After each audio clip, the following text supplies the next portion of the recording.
Bismillahirrahmanirrahim.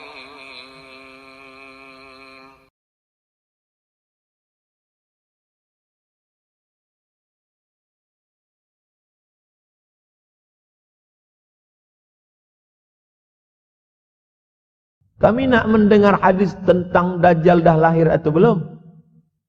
Dajjal dah hadir. Mana bukti Dajjal dah hadir?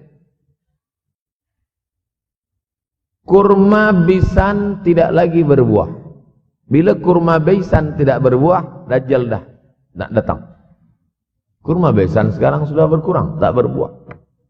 Lalu kemudian apa lagi? Ain Zuhar, mata air dari Ain Zuhar sudah kering. Sudah kering. Oleh sebab itu, tapi manakala dulu datang Habib Umar bin Hafiz, saya hadir majlis itu, adalah seorang bertanya, Habib, ya, Imam Mahdi dah lahir atau belum? Saya tengok, Habib menjawab, sepertinya dia macam tak suka pertanyaan. Kata dia, kita tak perlu mencari-cari dia dah lahir atau belum, kampung dia di mana, dia lahir di hospital mana, dia tak perlu. Yang perlu kita siapkan adalah iman dan takwa pengetahuan kita, supaya kita jangan sampai terkecoh, supaya kita boleh membezakan mana hak, mana batil, mana betul, mana salah, mana lurus, mana bengkok, mana hitam, mana putih. Sehingga dengan istiqomahnya kita beribadah ini, kita boleh membezakan mana Al-Masih yang original, yang asli, mana Al-Masih Ad-Dajjal. Makanya tadi sebelum salam kita berkata, Allahumma inni a'udzubika min azabi jahannam, wa min azabil qabri, wa min fitnatil mahya wal mamat, wa min syarri fitnatil masihid dajjal. Membaca, menghafaz 10 ayat di awal surah Al-Kahfi. Siapa yang menghafaz 10 awal ayat, hadis lain mengatakan 10 akhir, 10 awal 10 akhir, elok dua-duanya. Tapi Masya Allah, tabarakallah, anak-anak kita yang pakai jubah, pakai sorban putih ini, daripada tahfiz Quran, mereka tidak hanya menghafaz 10 awal 10 ujung, dari awal sampai ujung dia hafaz. 30 juzuk dia hafaz. Mudah-mudahan anak-anak kita penghafaz Al-Quran. Allahumma ja'al abna'ana wa banatina min huffazil Quran wal hafizat. Jadikan anak-anak kami menjadi para penghafaz Al-Quran, ya Allah, supaya selamat dia daripada fitnah Al-Masih Ad-Dajjal. Tapi saya pilihkan hadis tentang yang 5 ini. Dengan 5 ini kalau kita amalkan, insyaAllah Allah akan selamatkan kita dari fitnah akhir zaman ini. Yang pertama, manfaatkan waktu, kerana waktu di akhir zaman ini yataqarabuz zaman. Kerana waktu semakin dekat tak terasa, hilang, berlalu. Maka isilah waktu ini dengan ibadah. Jangan sampai ada waktu yang kosong. Duduk sejenak kosong, berselawat. Allahumma salli ala sayyidina Muhammad wa ala ali sayyidina Muhammad. Allahumma salli ala sayyidina Muhammad wa ala ali sayyidina Muhammad. Sempat-sempatkan ambil wuduk, solat duha walau 2 rakaat. Sempat-sempatkan sebelum tidur malam solat witir 3 rakaat, supaya tidur kita sentiasa dalam wuduk dan kita sempat solat witir. Andai mati kita malam itu, insyaallah mati dalam keadaan husnul khatimah. Usolli sunnatal witri 3 rakaatin lillahi ta'ala. Nanti malam jaga tidak witir lagi, hanya tahajud saja. Sempat-sempatkan solat tahajud. Elok amat sangat baik solat wuduk 2 rakaat. Usolli sunnatal wuduk raka'ataini lillahi ta'ala. Selepas solat wuduk, solat sunat taubat. Usolli sunnatat taubat raka'ataini lillahi ta'ala. Selepas solat sunat taubat, solat sunat hajat. Usolli sunnatal hajat. Selepas itu barulah solat sunat tahajud 8 rakaat. Nak tambah lagi 10, 12, 14, elok, tak salah, karena dia tiada batasan. Adakah sahabat Nabi yang melakukan ini? Ada. Qatadah bin Nu'man, dari selepas Isya sampai azan subuh. Imam Ahmad bin Ambal, dari selepas Isya sampai azan subuh.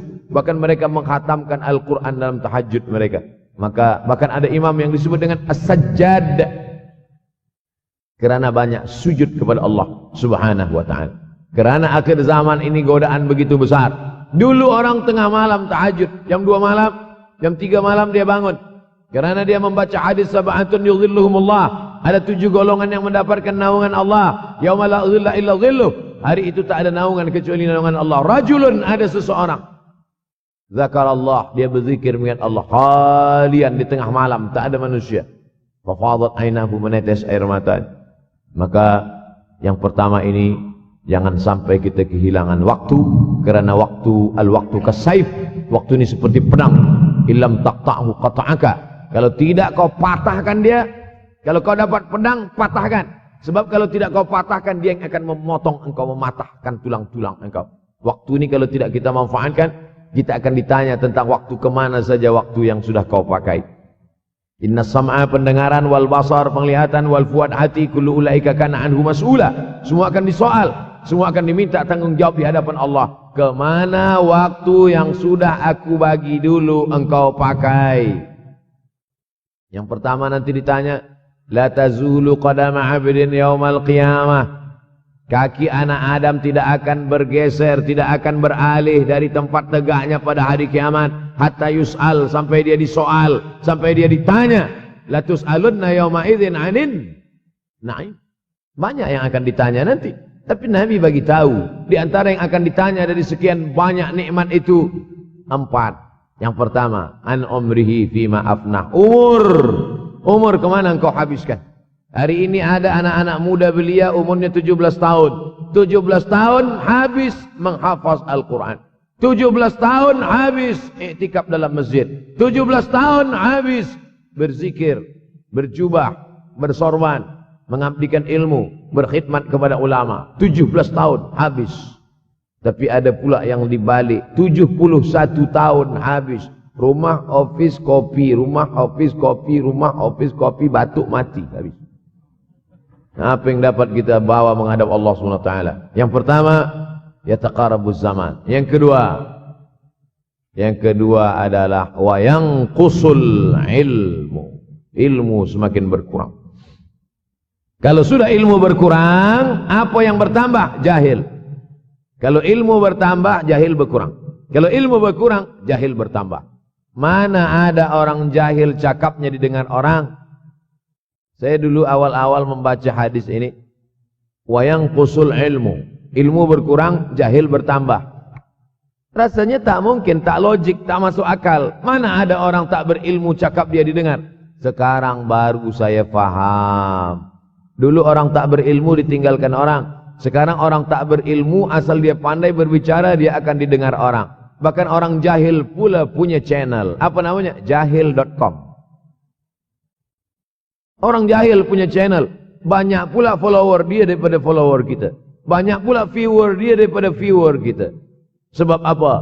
Sebab yang menyaksikan tiada berilmu, yang berbicara tiada ilmu. Oleh sebab itu maka kita galakkan menuntut ilmu di majlis-majlis ilmu.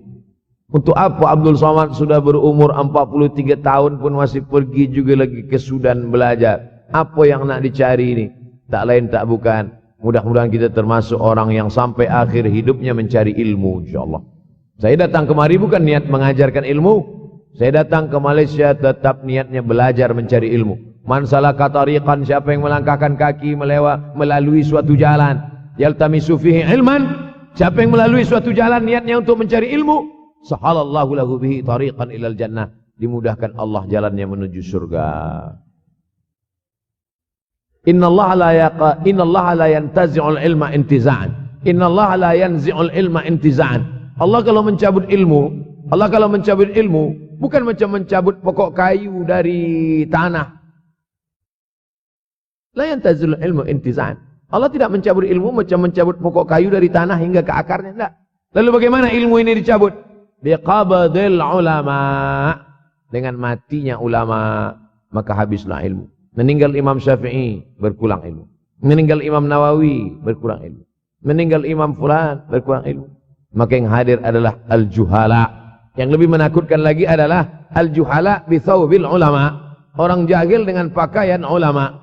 Abdul Somad tidak mengatakan dirinya ulama. Saya selalunya membacakan ayat Quran, membacakan hadis Nabi, menyampaikan fatwa ulama. Tak pernah saya berceramah, bertausiah. Menurut saya, siapa saya? Siapa kita? Syafi'i manusia, saya manusia. Syafi'i boleh berfatwa, saya juga boleh berfatwa. Imam Syafi'i berfatwa, Al-Quran 30 juzuk dalam kepala dia. Kita juzuk 30 pun kadang-kadang hilang. Imam Syafi'i balik dari masjid ke rumah, dia tutup telinga. Datang orang bertanya, Syafi'i, iya, kenapa engkau tutup telinga? Sebab bila aku dengar dari masjid ke rumah, semua yang aku dengar masuk tu semua aku ingat. Aku takut dia ingat di dalam, maka aku tutup. Kita, yang saya sampaikan tadi pun tak ingat. Oh, ustaz mengejek kami. Enggak. Jangankan yang mendengarkan, yang bercakap pun tak ingat. Nasib baik datang orang Jepun mengingatkan kita. Nah, ini nama dia Sony. Manusia ini lupa. Oleh sebab itu maka yang kedua akhir zaman, wa yanqusul ilmu makin kurang. Maka bersyukur anak-anak yang dimasukkan ke rumah tahfiz. Kalau ada rumah tahfiz di kampung biasa, kalau ada rumah tahfiz di desa, dusun biasa, tapi ada tahfiz di tengah kota besar Kuala Lumpur, masih ada lagi rumah tahfiz Quran. Siapa yang mewakafkan rumah tahfiz? Siapa yang memberikan beras? Siapa yang memberikan duit? Siapa yang memberikan belanja? Siapa yang mengirimkan ustaz? Masya Allah, tabarakallah. Maka ini semua, mudah-mudahan kita istiqamah semuanya insyaAllah. Supaya apa? Supaya lahirlah anak-anak kita yang alim, berilmu. Karena ini makin banyak orang jahil. Al-taw bi ghairi ilmin, memberikan tazkirah, fatwa tanpa ilmu. Dhalla wa adalla, dhallu wa adallu. Sesat, menyesatkan. Kalau setakat sesat saja, ini sudahlah sesat, menyesatkan. Na'udzubillah. Masuk yang ketiga. Yang ketiga adalah wa yanqusul ilmu, setelah habisnya ilmu ini semua dicabut oleh Allah Subhanahu wa taala. Lalu kemudian setelah ilmu dicabut Allah Subhanahu wa taala, wa yulqas suh. Wa man yuqashuh, sin dengan hak kecil. Wa man yuqashuha nafsihi fa ulaika humul muflihun. Siapa yang selamat daripada sifat syuh, itulah orang yang beruntung. Hayya 'alal falah. Mari kita menuju keberuntungan, kemenangan. Siapa orang yang menang? Selamat daripada sifat syuh. Ada orang menerjemahkan syuh ini pelit, bakhil. Bakhil ada yang lebih parah daripada bakhil. Syuh. Bakhil ini, bakhil tidak ingin memberikan uangnya untuk orang lain. Itu bakhil. Dia ada uang 10 ringgit. Uang itu hanya dia makan saja. Dia tak mau walaupun setengah sen kepada orang lain. Itu namanya bakhil. Kalau syuh ini, duit dia simpan, duit orang pula dia makan. Nah, itu syuh. Jadi lebih parah lagi. Oleh sebab itu kalau sudah ilmu ini dicabut, orang menjadi jahil, maka datang penyakit syuh yang ketiga. Apa itu syuh? Hubbud dunya, hubbul mal, wa tuhibbul mala hubban jamma. Engkau sayang kepada harta, amat sangat sayang. Dia pegang semuanya sampai tak meleleh, tak menetes walaupun satu tetes. Akhirnya mereka inilah pendusta-pendusta agama. Ara'aital ladzi yukadzibu biddin. Tahukah kamu siapa itu yang mendustakan agama? Fadzalikal ladzi yad'ul yatim. Mereka itu yang membiarkan anak yatim. Wala yahuddu ala ta'amil miskin. Dia tidak mempedulikan makanan orang miskin. Sebab apa? Bukan sebab tak ada harta, sebab syuh. Kenapa syuh? Sebab tak ada ilmu. Tak ada ilmu tentang akhirat. Dia pegang, dia simpan, mati, habis. Yang dia bawa hanyalah 1, 2, 3 helai kain kafan saja. Itulah mengapa Sultan Turki, Sultan Muhammad Al-Fatih, Sultan Abdul Hamid. Coba tengok gambar Sultan Muhammad Al-Fatih, Sultan Abdul Hamid Turki dulu. Sorban dia besar-besar. Saya dulu terkejut, lama saya tengok. Kenapa sorban orang Turki ini besar-besar? Lama-lama saya baca, rupanya sorban orang Turki itu kain kafan. Tuan-tuan, balik dari sini, beli kain kafan 2 meter. Ikatkan kepala, bawa sembahyang. Supaya ingat mati. Bolehkah menyiapkan kain kafan? Baca kitab Tambihul Mughtarrin, peringatan bagi orang-orang yang tertipu. Di situ ditunjukkan banyak ulama, bahkan mereka menggali tanah di dalam rumahnya. Malam-malam dia tahajud, selepas tahajud dia duduk di dalam tanah itu supaya terasa bagaimana rasanya mati. Gali tanah 2 meter, masuk ke dalam. Tapi kalau nak buat itu kita saja dengan Allah. Jangan pula, banyak juga orang sekarang udah gali tanah masuk ke dalam, streaming pula. Hai guys, nak rasakan mata? Mana boleh terasa? Kita saja masuk ke dalam, rasakan macam mana rasa. Sebab kalau cakap saja, marilah kita ingat mati, takutlah kita pada mati. Kita tak tahu bagaimana rasa mati. Kalau nak merasakan bagaimana rasa mati, nanti kalau ada orang mati meninggal dunia, masuk kita ke dalam, kita sambut jenazah, kita letakkan, kita duduk, rasakan. Ketika Fatimah meninggal, Fatimah mak Sayyidina Ali meninggal, Nabi masuk ke liang lahat. Masuk Nabi ke liang lahat. Nabi berdoa di dalam. Ketika Utsman bin Maz'un meninggal, Nabi masuk ke dalam. Nabi pegang jenazah Utsman bin Maz'un. Meleleh air mata Nabi turun ke misai, turun ke janggutnya, turun menetes sampai ke bawah. Merasakan bagaimana rasanya di dalam. Dulu saya pernah berjumpa dengan seorang pemuda, telinga dia pakai anting subang. Lalu kemudian saya tengok banyak tato dia. Saya tanya, macam mana cerita awak bertaubat dulu? Mak saya meninggal, Ustaz Abdul Somad. Lepas tu saya tegak di tepi kubur. Macam ada yang menolak saya dari belakang, masuk saya ke dalam. Masuk itulah terasa sejuk di kaki. Datang rasa takut saya. Makanya kalau ada orang yang sudah kita bagi tazkirah, bagi nasihat tak juga, nanti ada orang meninggal, bawa dia agak dekat, senggolkan sikit, jatuh. Gitu caranya supaya kita terasa mati ini. Supaya apa? Hilangkan penyakit syuh, cinta harta, takut mati,